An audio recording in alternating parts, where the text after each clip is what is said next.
Welcome to the 1905 podcast with your hosts Joe Kevin and Chris Sheen. Joe and I have been going to Stamford Bridge for over 30 years.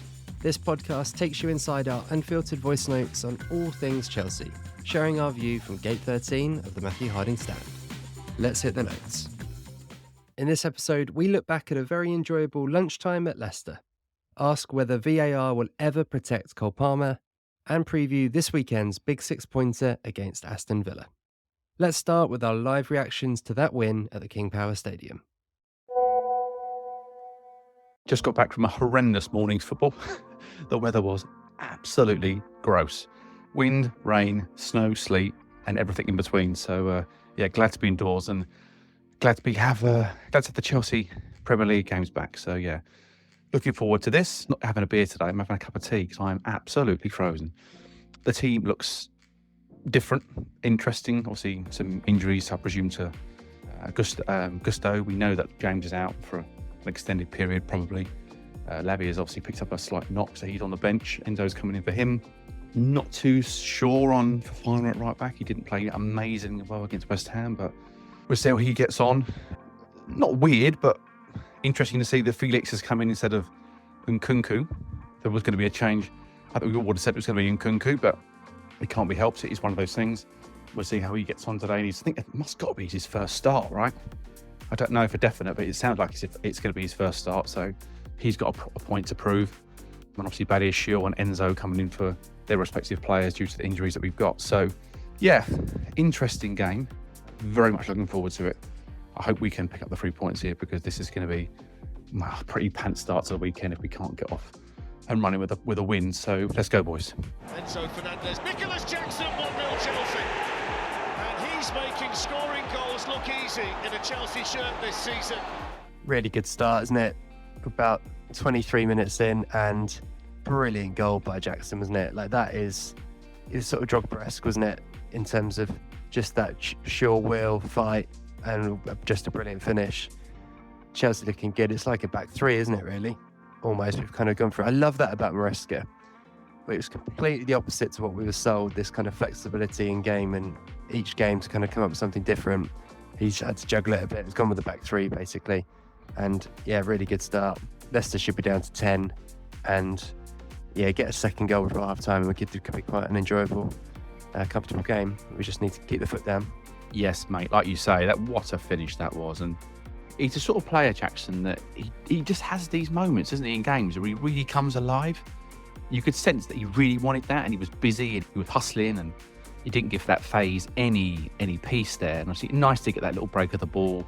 It was never fully under control from Jackson, but it wouldn't quite come down. But Enzo managed to get it under control and prodded it through, and he didn't hesitate, did he? Just whacked it in the corner. Like, really accomplished finish that.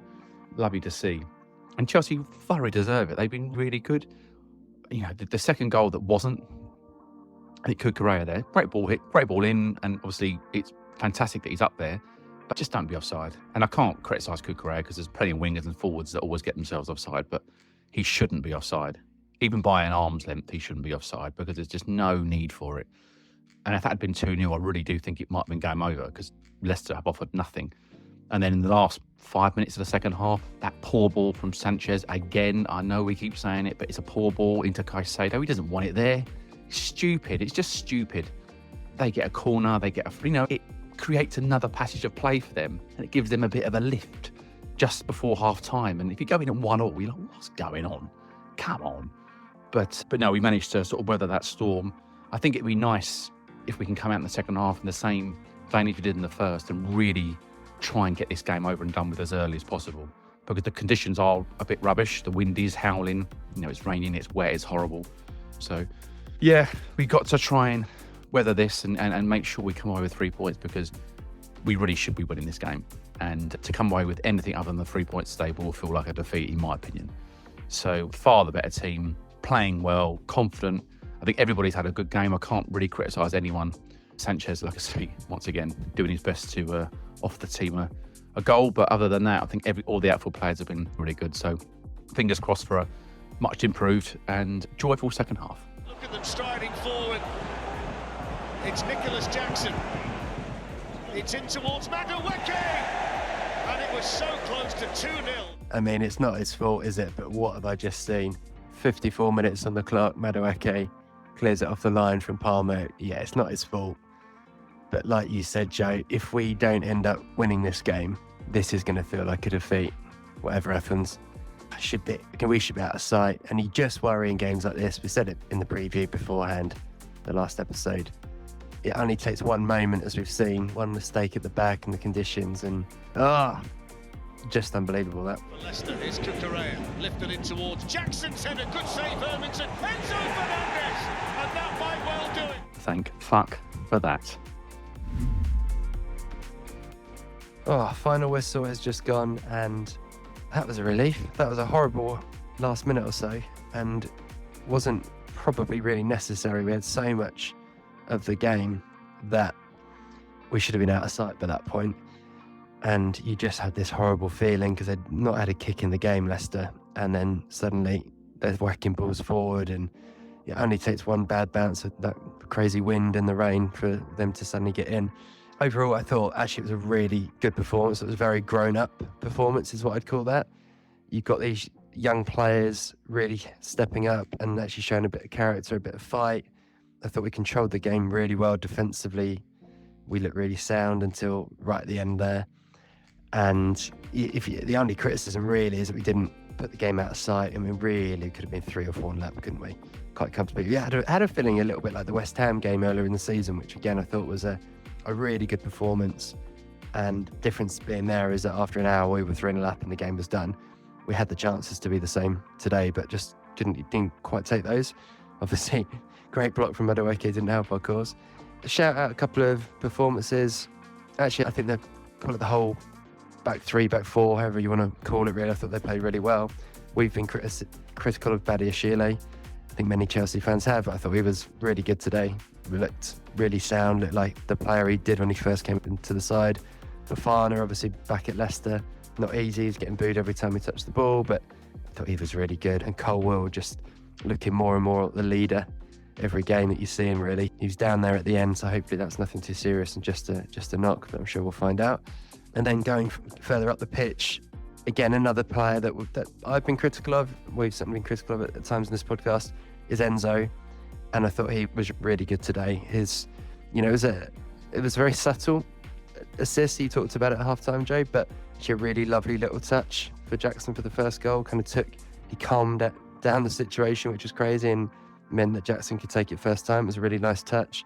And obviously the goal for him, it's really nice to see him popping up in those areas. It was obviously he's got to score, but you've got to be there to score. And actually it was really good movement from him to make sure he was there in the place to get the goal. And generally I thought that those guys in the middle, him and Caicedo, really ran the game.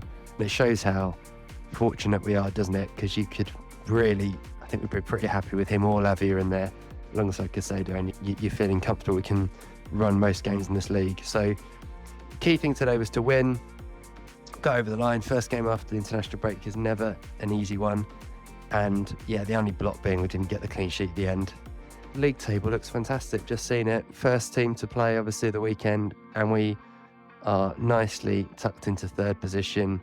We will be 3rd at the end of the weekend, and that just feels nice, doesn't it? So up the Chelsea, we're gonna have a nice Saturday now, a couple of beers tonight, and yeah, a little smile on my face all day. Oh, yes, that will do. A narrow victory in the end.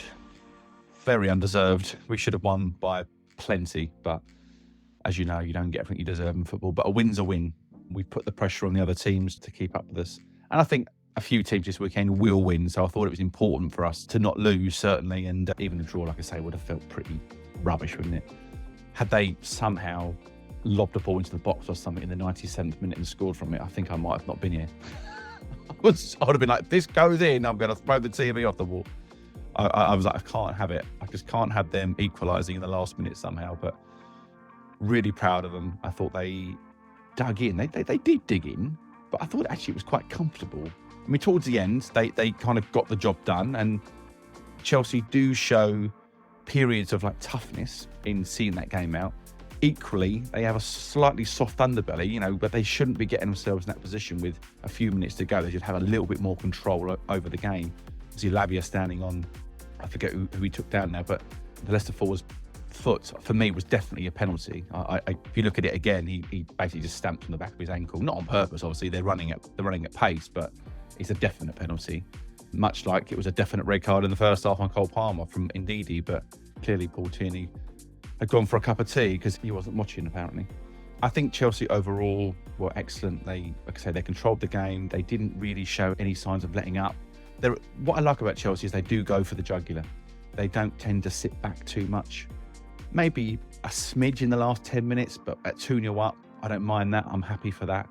I think because they're quite young, they've got that sort of no fear attitude. So like Noni and Jackson and Palmer, they'll just keep going, and Felix, that they're not really bothered. I think the likes of Drogba, Lampard, and players of this ilk for years gone by, when they knew they could win the game 2-0 or 2-1, they would just close the game down and make it really hard for the opposition. But so this Chelsea team are learning that, I think, and I think Maresca will teach them that in some ways. But at the moment, they are certainly just riding that freedom of playing, and it's great to see. Really pleased for Jackson. I thought his goal was outstanding. That first goal was brilliant. Really underestimated. Fantastic finish. And his header for the second goal that obviously Enzo knocked in, brilliant. Fabulous header. Hit the target. Good power. Keeper couldn't hold it or turn it over. Keeper might be a bit disappointed he didn't do something else with it. He sort of palmed it out to Enzo and just nodded it in. I was like, oh, thank God for that. As you probably said, as you probably heard me say, thank fuck for that. But yeah, I thought there's some really unsung performances there. I thought Cucurella and Fofana were superb in the fullback positions. And I know Fofana was sort of playing a slight hybrid of a centre-back / right-back. I did it myself towards the end of my playing days. I played centre-half and then played at fullback. And it's not an easy transition. If you're a good ball player, it's fine. I didn't find it a problem if you can play.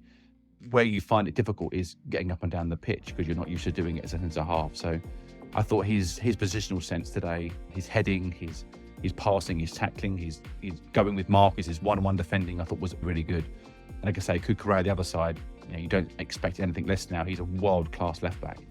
It's facts. He's got the know-how in terms of he gets in your head. He's a bit annoying. He's always in your ear. Like I say, he's like a wasp, isn't he? He's a pain in the arse to play against. And actually, he seems to have got a bit quicker. He's crossing and he's passing, and he's not so much at the referee and stuff anymore. He seems to be, tone that down a smidge maybe, but he seems to be concentrating more on his football. I think when he first came, he was maybe a little bit worrying about everything else and not concentrating on his own personal performance, which hindered him. But now he seems to be really in the thick of things and actually a real asset going forward. Cole Palmer, obviously, is Cole Palmer, looks silky, always look good on the ball, always dangerous. You always feel like he's got a goal or an or an assist or something's going to happen when he's on the ball. Obviously, he should have scored. That complete accident, of course, but obviously Madueke kicking the ball off the goal line from Palmer's shot is a freak accident. But if that had gone in, it really would have killed the game. And as it happened, such is life. We move on. But yeah, nice they didn't argue about it. They just clapped hands and said, sorry, mate. I couldn't get out of the way of it. And Palmer took it really well, actually. He didn't moan at Noni for getting in the way, which is great. In the heat of the moment, you might have gone, oh, mate, get out of the way. But he didn't, which is great. And like I say, Badiashile, really good, accomplished, comfortable on the ball. Didn't notice him too much in terms of his defending, which is great. I don't think Leicester offered much going forward, but in a more high-profile game, would you trust him? I don't know, but if you can bring him in for the likes of Leicester and Wolves and Brentford and it not be too much of an issue, then that's great. That's what we want to see. We need to bring other players in to help out in the load with Colwill and Fofana. Obviously, we've got a few injuries with James and Gusto at the moment, so yeah, any help there is welcomed. And like I said, the fact that we didn't notice Badiashile today and he got on with his performance is credit to him. I'm not going to go on about Sanchez, but he needs replacing. End of story. Chelsea won't go as far as they want to without a better goalkeeper. It's facts. I'm not going to beat around the bush anymore. I like him. I think he's probably a very nice guy, but not good enough. And the penalty, you should say, end of story. He's got a whole hand on it, basically. And it, like it went in slow motion. The penalty was really slow. It wasn't kicked hard at him at all. It was a poor penalty, and he just didn't move. It was weird.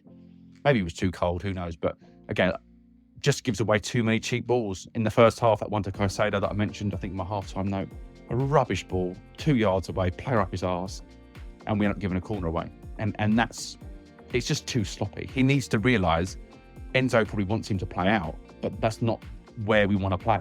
It's too tight. There's nowhere for Caicedo to go. And Caicedo then gets a booking for arguing the referee. And in the second half, this is one thing that is bugging me with Chelsea.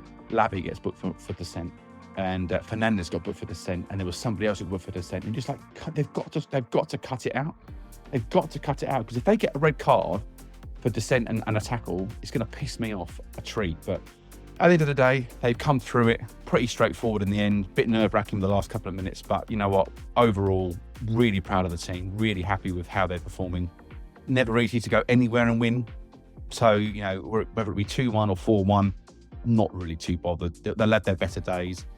On a really miserable afternoon, I think weather-wise that is, Chelsea could be really happy with the way they performed and how they're digging these games out, and they're standing tall, basically. And they're saying to everybody else, you know, we're here to stay, maybe.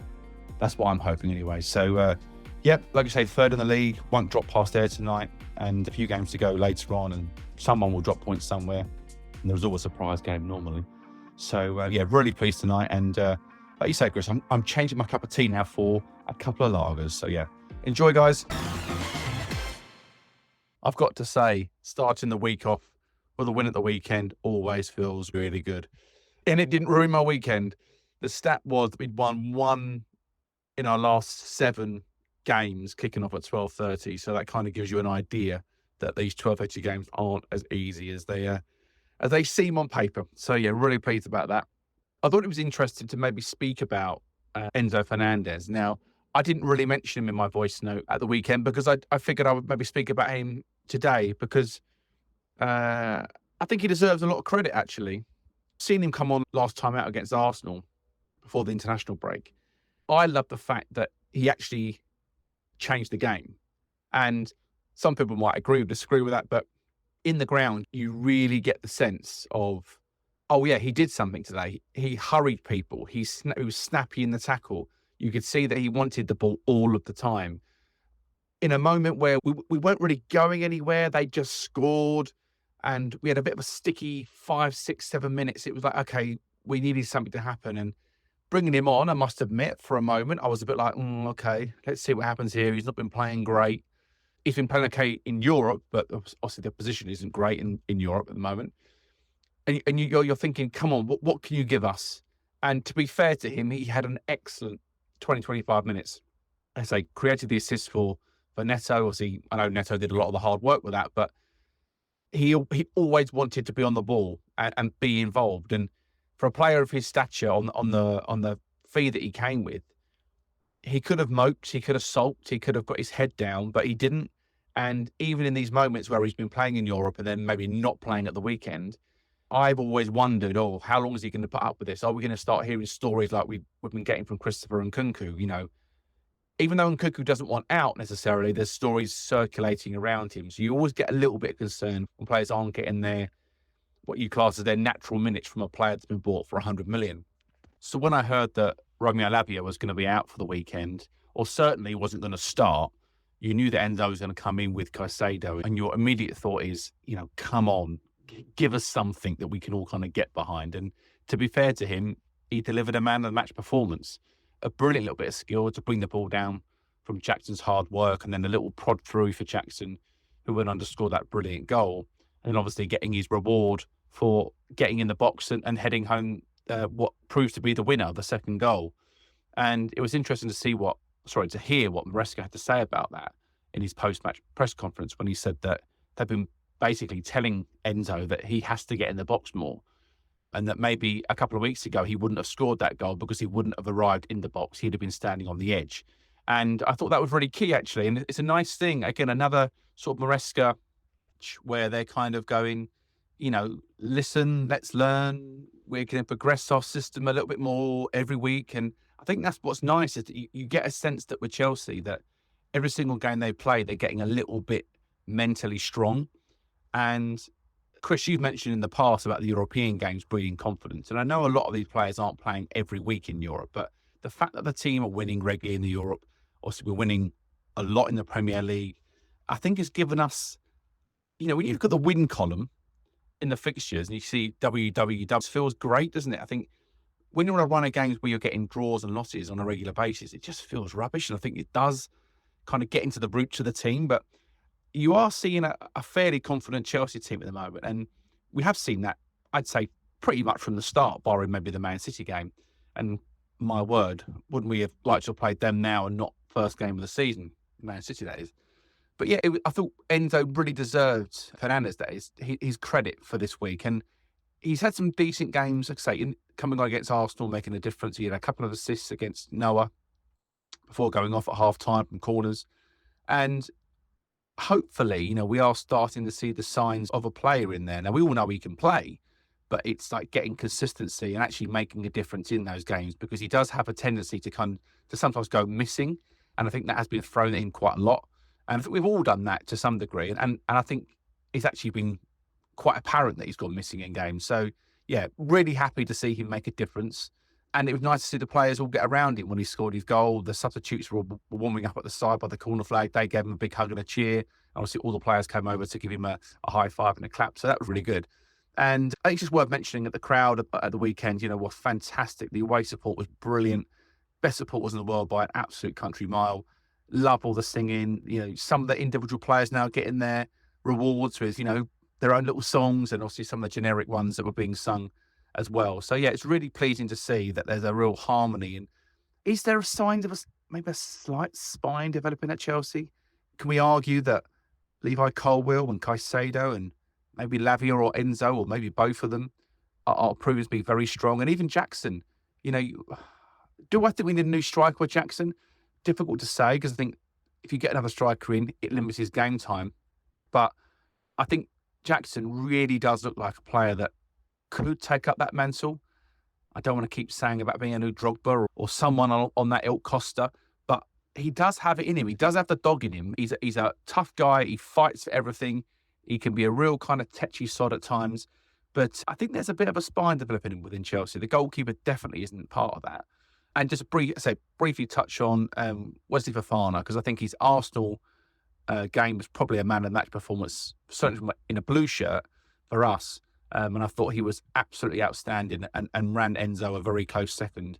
I think if Fofana had scored and assisted like Enzo did, there'd have been absolutely no doubt in my mind that Wesley Fofana would have been man of the match, because I thought he was really good on the day. But yeah, really good to see Chelsea perform and winning those games. They can always be tricky matches, and as we saw with like Man United yesterday, Ipswich basically causing them all sorts of problems. And even though they were wide open at the back at times, you felt as though Ipswich had the better chances. And yeah, I think anyone who underestimates any Premier League team at the moment, you are going to get a shock. And I think and that's why these wins feel so much nicer, because the Premier League is actually quite even at the moment.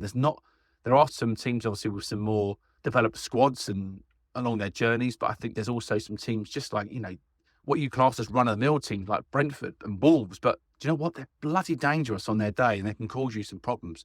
So, yeah, really pleased with the 3 points. Really happy to see the team, again, be positive and supportive around each other. And we go on to the midweek match. Yeah, as you say, Joe, you have a bit of a spring in your step, don't you, after a weekend when you win. And it's such a weird Premier League this season, isn't it? I mean, you mentioned it would have been good to have played Man City a bit earlier, and yeah, spot on. But Spurs kind of sum up how weird the Premier League is this season, I think, because you kind of look at Spurs and you think, they've had a bit of a terrible season. They've had some terrible defeats. They've got done at Brighton, beaten at home by Ipswich last game, and they've also beaten Man United and Man City. It's just sort of weird, isn't it? And we'll talk about Villa more, obviously, going into the weekend game. But the fact that in my head, I was like, yeah, Villa have struggled a bit this season. Obviously, being in Champions League, it's been tricky for them. And yet they're only 3 points behind us. So it really sort of sums up the Premier League, I think, at the moment. It's so tight. And actually, in this run of games that we've talked about a few times leading up to Christmas, it's actually really important, I think, for Chelsea to try and keep the momentum going and put a bit of a run of wins together. I wanted to pick out a couple of things from the game on Saturday, which I thought were kind of notable on reflection. One is a bit of a funny one, and one is a pain of mine. So let's start with the pain, which is VAR. Anyone who knows my views on football knows how much I absolutely detest VAR, and to be fair, have done the second it was introduced. And for the reason really that I was most worried about, which is I don't think there is a better feeling being a sports fan than your team scoring a goal. You know, whether you're watching on TV or in the ground, it's just, you know, a unique feeling to football. I think it's one of those sports where you have that moment of a goal and it can be so massive, and we've all had that feeling. Sporting Chelsea, of course. And I think VAR has taken a percentage of that feeling away from me in terms of the number of goals that I have celebrated wildly and they've then been disallowed on a slow, long, laborious VAR process. And I always think back to like being in Munich when Drogba scored, and think now that would have been checked. You know, it would have been fine, but it would, was it a nudge on Lampard on the near post? And just this pain that, can you celebrate a goal in quite the same way? I'm just not sure. But anyway, that's one side of it. But I think that the other side of it is clearly it's brought in to you know, reduce mistakes, make sure that clear and obvious errors don't happen. But we see time and time again that just isn't the case. And once again, the game against Leicester, there was a couple of really bad challenges on Palmer, weren't there? But that one from Ndidi, how that isn't a red card by any reckoning of the law, I just don't know. And I am all in favour of them reducing the number of decisions they get overruled. I think that's quite right. But we've seen in the space of 3 games, 2 horror tackles on Palmer. Obviously the one at Man United and now the one at Leicester, which, you know, they could have been season enders. That's how bad they were. Sorry, hearing the noise of the London roads in the background there, but they were that bad in terms of challenges. And the fact that it gets checked by a VAR and then doesn't get overruled and given as a red card, things like that just kind of make me think, what's the point? Like, genuinely, what is the point of that technology? It's reduced the fan experience, as I just said. It's a terrible experience when you're in a ground at the moment with VAR. You really don't know what's going on. It is better in that respect watching on TV than being in the ground. And when it's still getting so many things wrong, I want the thing that will never happen, which is just us to go back to the old days before VAR. Keep goal line technology, which has been amazing, fantastic. Maybe consider bringing in the offside part if they can get that to be automated, then kind of why not? But the other side of it, it's actually just more annoying when mistakes are made, because rather than it just being down to, you know, the referee not seeing it or judging it wrong, you're almost even more annoyed because it's gone to people watching the same thing you're seeing on TV and still making the wrong decision. It's just infuriating. So yeah, there's my little VAR rant. And the other thing that just made me chuckle really at the end of the game against Leicester was that obviously there was that slightly nervous minute and a half where Chelsea were just trying to keep the ball and of course running the ball into the corner. And it always gets me thinking, I've had this chat with my friend Carlo before about who are the best players I've ever seen at Chelsea at keeping the ball in the corner. And the couple of the names that came to mind were Mark Hughes, because he was brilliant. It was just so big and impossible to get the ball off. I remember a couple of games him doing it and being really good. Joe Cole, because he's got all the tricks. He's got a good frame as well, as he couldn't get off him. And then weirdly, a game came up on it came up on YouTube the other day as like a recommended game. And I had a quick watch of it, and it was when Chelsea beat Man City in 2012. So it was at home. We think we won the game 2-1, and City would obviously go on to win the league that year. But we were winning with about 3 minutes to go, and Didier Drogba just basically did a masterclass in keeping the ball in the corner, absolute shithousery, slowing the game down, kicking the ball against the City players that went out for a throw, doing it again for a corner, pretending he was going to take the throw and then calling someone else over to take it. And it was making me laugh watching it back, because Drogba is just the king of that kind of thing. And obviously, again, the perfect frame for it, because he's got, he had great touch, incredible strength and all those kind of things. And it got me thinking that, is there anything in football as a fan that is more infuriating than when the opposition team do that? To the extent that you're almost like, it's cheating. It's like you're screaming again, they shouldn't be allowed to do this. Just can give the ball back. Referee shouldn't allow it. And then when it's your own team doing it, it's complete joy. And it's like, you're laughing at every moment of it. I think it's one of those funny things in football that when it does happen, it's, you either absolutely love it if it's your own team, or absolutely fucking hate it if it's the opposition. But anyway, I thought of that at the very end of the Leicester game as we were doing everything we could to keep the ball in the corner. But yeah, onwards and upwards. And yeah, let's talk about Villa. The visit of Aston Villa to Stamford Bridge this weekend genuinely doesn't fill me with dread. I think 12 months ago, this might have been a game that I was worried about. And because Villa are a strong, functional, practical team, they have a way of playing.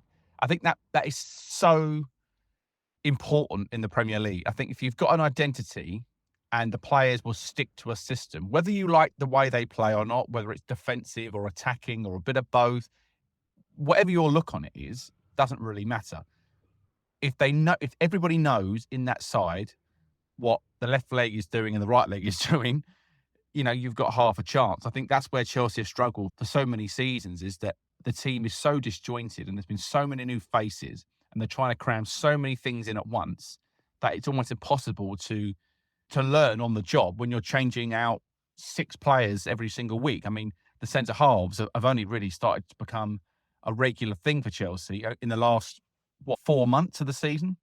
Mariska's basically stuck with it and said, no, we're going to keep playing the same 2 in the Premier League with the goalkeeper. The fullbacks have more or less stayed the same. He has moved them more than anybody else, but you kind of know what you're going to get with Gusto, James or Cucurella. I think that Villa, they are a proposition that we should be concerned about. I wouldn't take them lightly, but like I say, I think they give me Newcastle vibes. I feel like they're very beatable. I think if you let them get on top of you, they could be a problem. But I think as long as you try and implement your game and your system onto them, we'll be okay. And I think we did that against Newcastle. They had their moments. I think we rode our luck a little bit at times. There was a chance from Isak, if you remember, that could have made it 2-2. But I think you deserve a little bit of luck sometimes. I think Chelsea have been definitely devoid of that in recent games and recent years. We haven't had a lot of luck when it comes to the close games. I think that we certainly shouldn't be worried. I think we should go there. We should go to Stamford Bridge, let Villa know this is our home and let Villa play like a genuine away side. Too many teams have been coming to Stamford Bridge and almost treating it like their home ground. And that really pisses me off because I feel like, come on, we shouldn't be letting this happen. We're Chelsea. And I think what is nice is that you're seeing opposition fans from all teams, maybe barring Man City, who came on and that guy was very up his own arse in terms of what he thought what they were going to get out of the game. He had no qualms that they were going to beat us on the day. But I think everybody else has definitely had an air about Chelsea that they can beat us. And I think we haven't had that for a little while, and it's really nice to see that it's coming back. As for the team, who knows? Mariska does seem to throw a surprise in here or there. It's 8 or 9 of the same players, and then he throws in like João Felix at the weekend. And like, okay, didn't see that one coming. I thought it'd be Nkunku before Felix, but do you know what I mean? So I don't think you can guess Mariska. And also, with the injuries that we've had, Chelsea keep that very close to their chest. Who's to say that Reece James doesn't start this weekend? I don't think he's going to. But do you know what I mean? He's that type of guy that he doesn't let anything out too publicly. And if he does let something out publicly, he still then sometimes plays that player when you weren't expecting them to. So I'm not entirely sure at this stage if Gusto is back. But I would suggest it's going to be a similar team to what we're used to. Obviously, we've got the midweek game against Heidenheim on Thursday. So that might be a factor. I can see Felix playing against Heidenheim. At the same time, I think against Leicester, we could almost be afforded to play the sort of 2-10s at a number 8 as well, because we knew we were going to have lots of the ball. I think we'll have plenty of the ball against Villa, but I think that Mariska will be very aware they're going to pose a much bigger threat than Leicester did. So I think overall, we may see this could be a Lavia game, but I wouldn't be surprised if that happens. But the fact that Enzo's been playing ever so well might mean that he keeps his place. But I think as for the wingers, who knows? I think they've all had enough game time. Neto's had enough game time. Mudryk, Madueke, you know what I mean? None of them have had nothing. Whereas like Nkunku's had very little. He's had obviously the Europa Conference League, but other than that, he's not had much more. So I think with the wingers, I'm not too worried who he plays. I'm quite happy with Mudryk at the moment. I'm quite happy with Neto, and I'm quite happy with Madueke. So whichever one starts, I will be pleased. And obviously, you're going to see some kind of forward. I think it will definitely be Jackson. He's only a yellow card away from from a suspension. It wouldn't surprise me if he gets a yellow card this weekend, because we've got Southampton away next, and they might decide, you know what, that's a good game for Jackson to get a yellow card, and if he misses the Southampton game, we've got enough in the tank and enough forwards in the tank to win that game without him. So maybe that's something to look for. Wouldn't surprise me if Jackson gets a cheap yellow card, even if it's near the end of the game for dissent, because we can afford to miss him for the Southampton match. But overall, I'm excited for the game as always. I think it'll be a stern test. Villa are no mugs. They've had a few dodgy results. Their European campaign has definitely taken its toll out of them a little bit, I would say. But I think Chelsea should be confident, and I think we should go into this game full of kind of joy that we're going to get something out of it. As always, we like to hear from a member of the opposition. And for the second time on the podcast, we're going to hear from Villa fan Ben Morgan. He came on in a previous episode to tell us about Amari Kellyman, who sadly we've not seen in a Chelsea shirt yet, but hopefully will do one day soon. So Ben's going to tell us how Villa are doing this season, what we can expect from them on Sunday, and his feelings on the game itself. So over to you, Ben, and thanks for being part of the show. Hello, mate. Yeah, you guys must be buzzing at the moment. I think Chelsea are looking good. In terms of Villa at the moment, it's been a good season, but it just feels a little bit strange the last sort of 5 games or so. I mean, if you'd have asked me 5 games ago, we were top of the Champions League. I've been up and watched us beat Bayern Munich, which was just incredible. I think that was the loudest I've ever heard Villa Park. Then, yeah, I would have been much more positive. But, well, in fact, if someone had said to me, oh, in the next 5 games, you're going to be on a better run than Man City, I'd have taken that, definitely. So at least we could say we're in better form than them, I suppose. Generally, I think sometimes it's quite good, isn't it, to take a step back and just kind of almost remember the meteoric rise that we've had since Emery's come in. We're just on a bit of a poor run through the past 5 games, but I think 99% of Villa fans probably got full faith in Emery turning it around. If anyone's going to do it, he's the one to do it. And in context as well, I think we're probably just getting punished by teams in small moments of games. That it's mainly, I think what's frustrating is it's on the transition. Against Liverpool, we conceded from having corners. Almost the same thing happened twice with Nunes. And then you think we'd learn from that mistake against Palace at the weekend, and I was up there, and then we just did the same thing again. So it's getting to the point now that I think I'd rather us just play the ball out if we get a corner.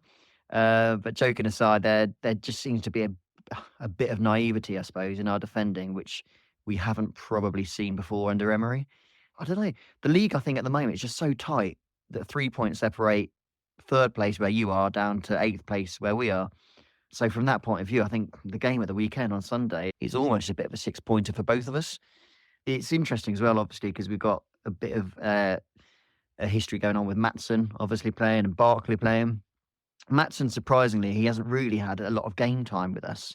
But I don't think that's so much down to him. It's probably just the brilliant form of Luca Dean. Every season with Dean, I think, he's probably a player who will move on this summer. He's the wrong side of 30 and maybe we need a bit of pace. And then every year he just turns into prime Roberto Carlos, and he's probably the form of his life right now, which for Maatsen, unfortunately, means that he's kind of just being used quite sparingly. The flashes I have seen of him, he's looked really good, especially going forward. Barkley's a strange one because I like him, and when he's come on as a substitute, it's kind of worked well when we've needed to control the tempo. When he starts, he hasn't seemed to play so well. With that said, he scored. I went up to the Villa Palace game at the weekend, and he scored a really good header from a corner, which is ironic because having conceded earlier on in that game from a corner, I wasn't holding up a lot of joy when we had that. But he's also given away some needless and costly fouls. The one that kind of sticks in my mind was last month. I was getting ready to leave, took my 9-year-old lad with me as well, Villa Bournemouth.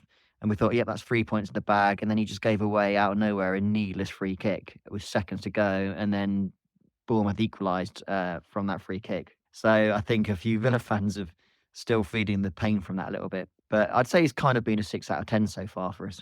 So looking into Sunday, I think it's weird. A few weeks ago, we had no injuries. And it's the first time I've known that for years. Completely fit squad. Now we've got loads. Konsa and Onana, through international duty, they both missed out on the weekend, and I think they were big misses for us. So we're hopeful they might be fit to play on Sunday. Konsa's our best defender, especially on the transition, because his pace and his one-on-one defending, it's kind of crucial to the way that we play. And Onana, I think we also need him to be in the middle just to So we've got that better physical presence and to help break play up.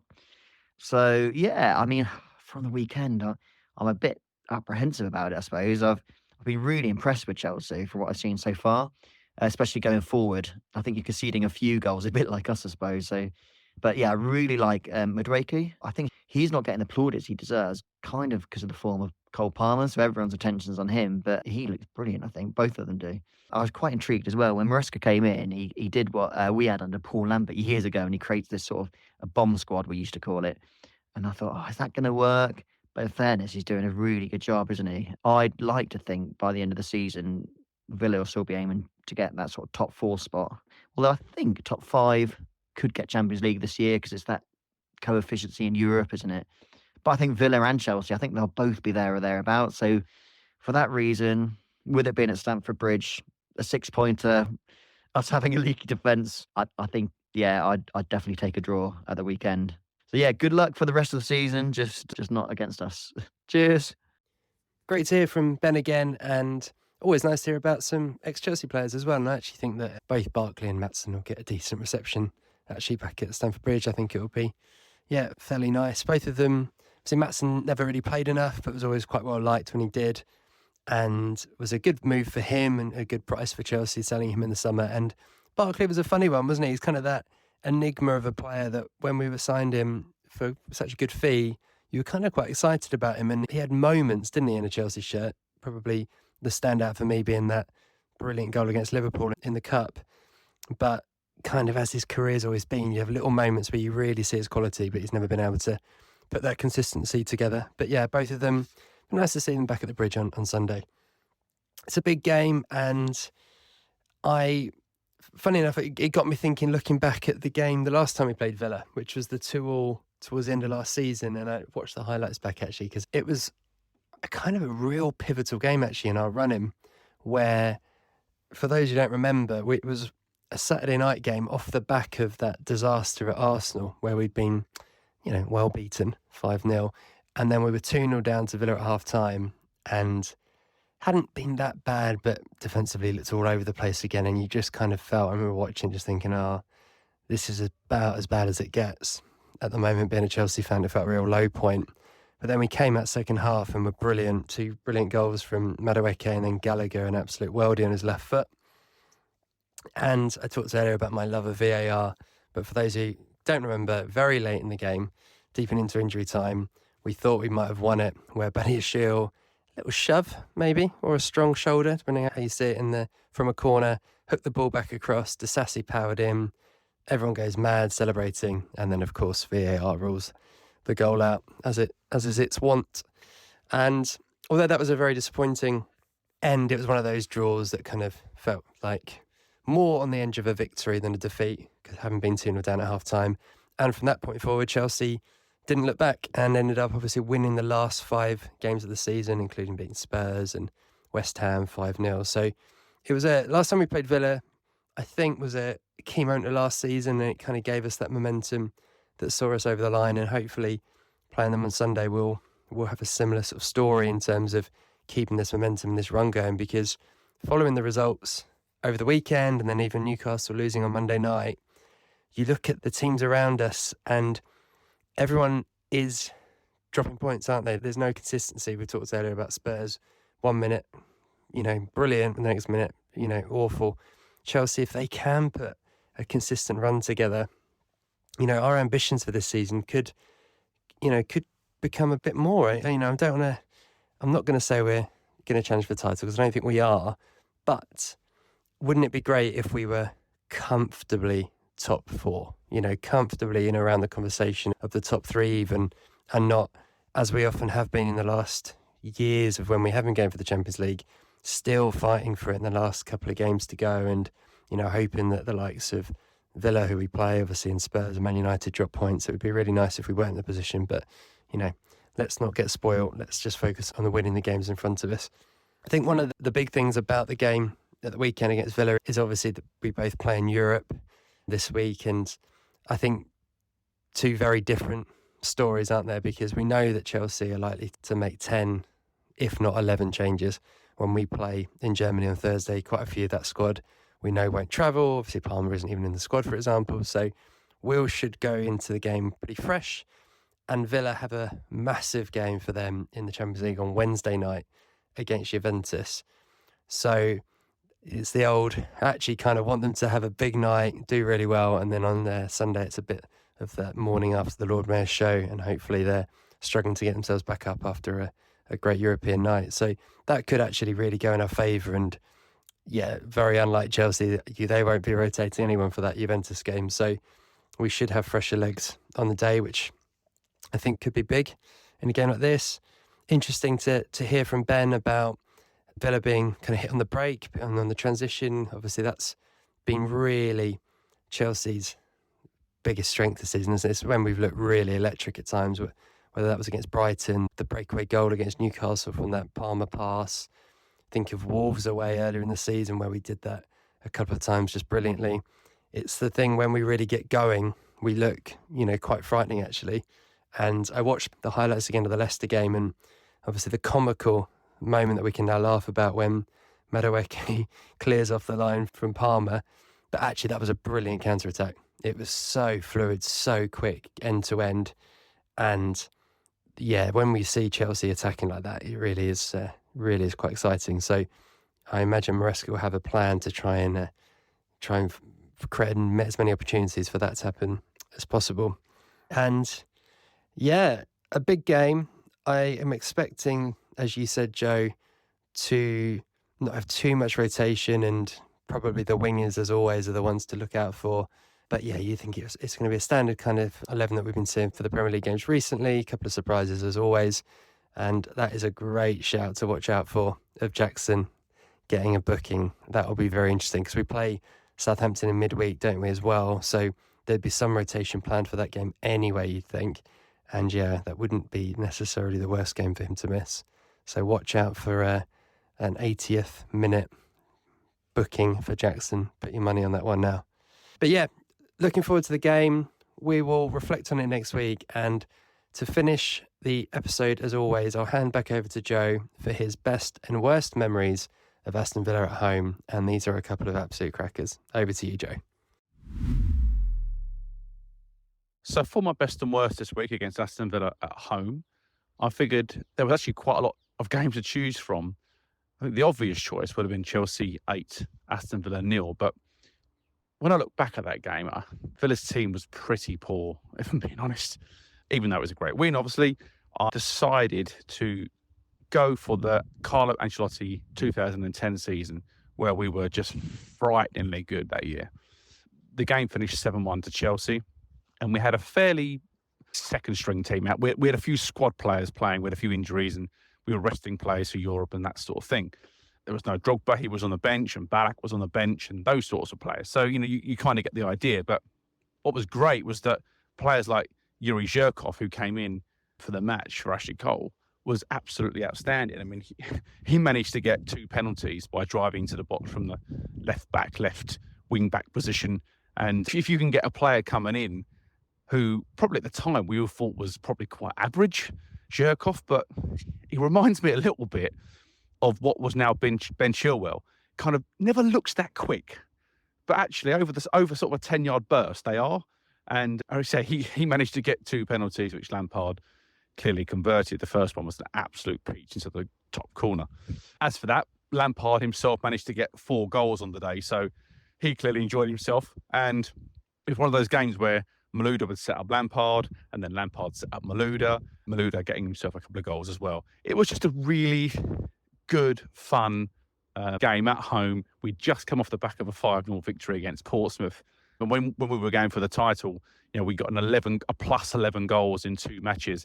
And for memory in that year, we managed to score an absolute hatful of goals, and we never looked back. The surprising thing was that the game at one point was 1-1. We scored first, and Aston Villa managed to equalise with a very similar goal to the one that we scored initially. And then from that moment, we basically took control. And that was that. I could say that year under Carlo Ancelotti, it was just pure football. Probably one of my most enjoyable seasons.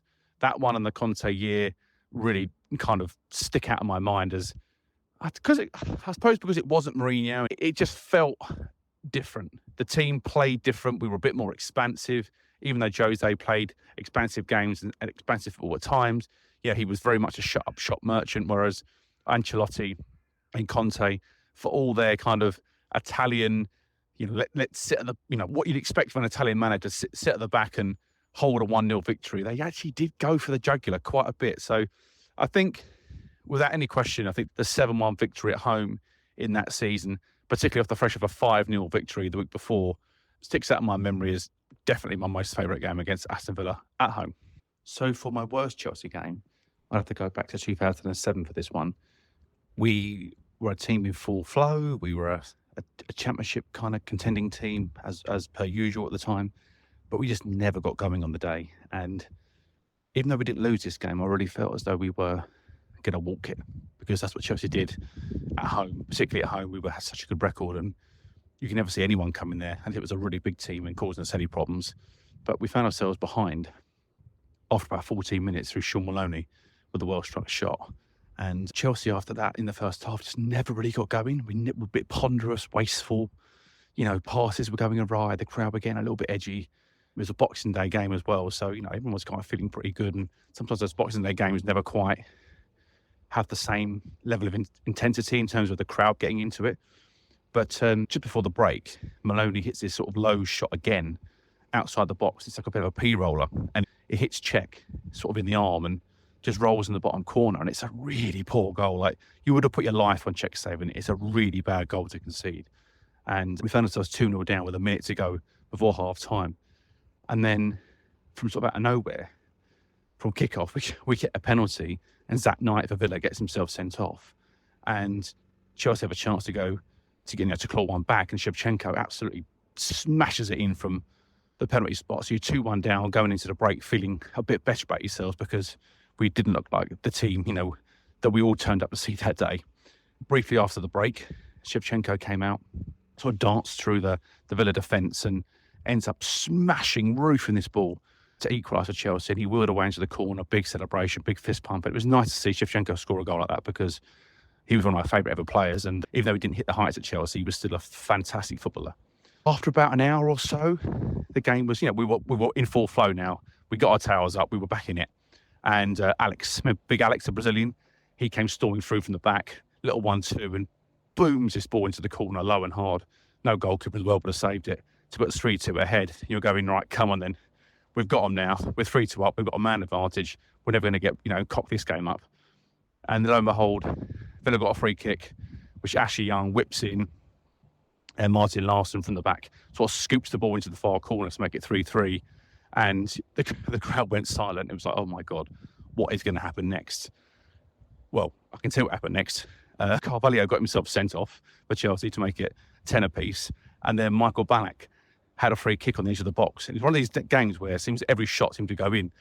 And Ballack whips his ball around the wall into the far corner, low and hard, to make it 4-3 to Chelsea with literally a few seconds to go. And it was like so joyful until in the dying seconds, there's a big scramble in the Chelsea penalty area.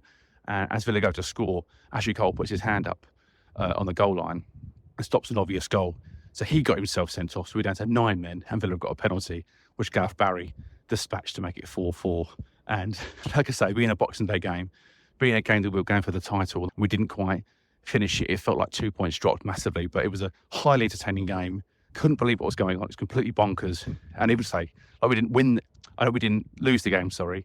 It still felt like a game that when I walked out the ground, I was feeling quite miserable. So a brilliant, but yet disappointing match.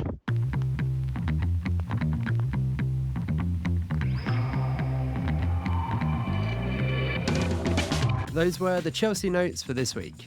If you enjoyed the podcast, do us a favour and share it with a fellow Blue. And we'd love to hear your thoughts, so leave us a review wherever you're listening. Wherever you may be, stay carefree, and remember, every little thing's gonna be alright.